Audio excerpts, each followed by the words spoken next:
home, you've tried the scripts, you've tried counting to 3, taking away the toys, using your firm voice, and even waiting for the phase to pass. And yet, here you are. You're still in the same loop. You're still wondering what you're missing. You're lying awake thinking, is this normal? Am I doing this wrong? Now, before we go any further, I want you to hear this clearly.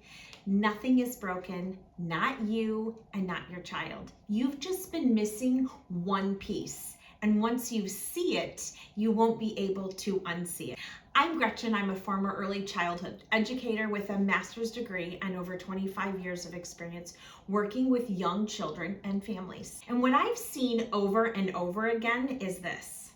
Parents are often given strategies, but they're not given any understanding.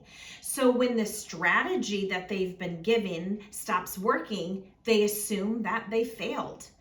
But strategies fail when they skip the most important step, interpreting the behavior correctly. And that's what we do here.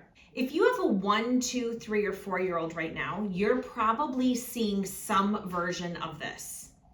Meltdowns that feel bigger than the moment, hitting, biting, refusal, clinginess that won't quit, power struggles over things that make no logical sense. And what makes it so exhausting isn't just the behavior. It's not knowing what it means. You don't know if it's normal. You don't know if you're responding right. And every time you try something new, it works for a day and then it stops.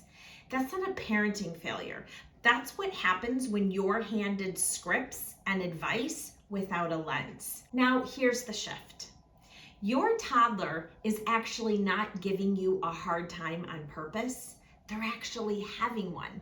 And the reason they're having a hard time is not because they're defiant or naughty.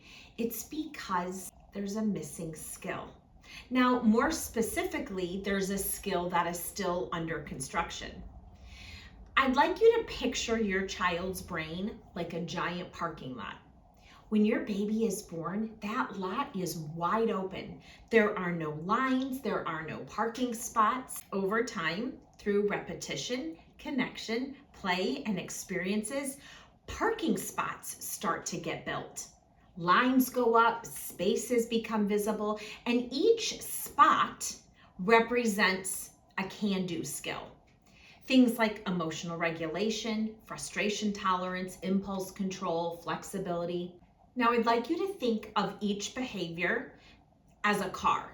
So when your child melts down, hits, refuses, explodes, that car is driving around the lot and it's looking for a place to park.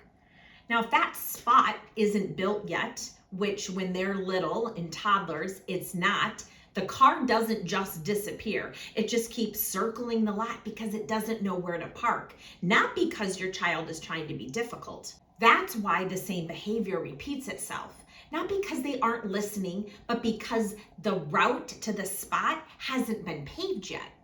And so once you see behavior as a signal instead of a character flaw or them being defiant or naughty, you stop asking, well, how do I make this stop? And you start asking, I wonder what skill is under construction. That's really the question that changes everything. It changes how you respond, it changes how you feel, and it changes what actually gets built and wired in. That's called skill building parenting.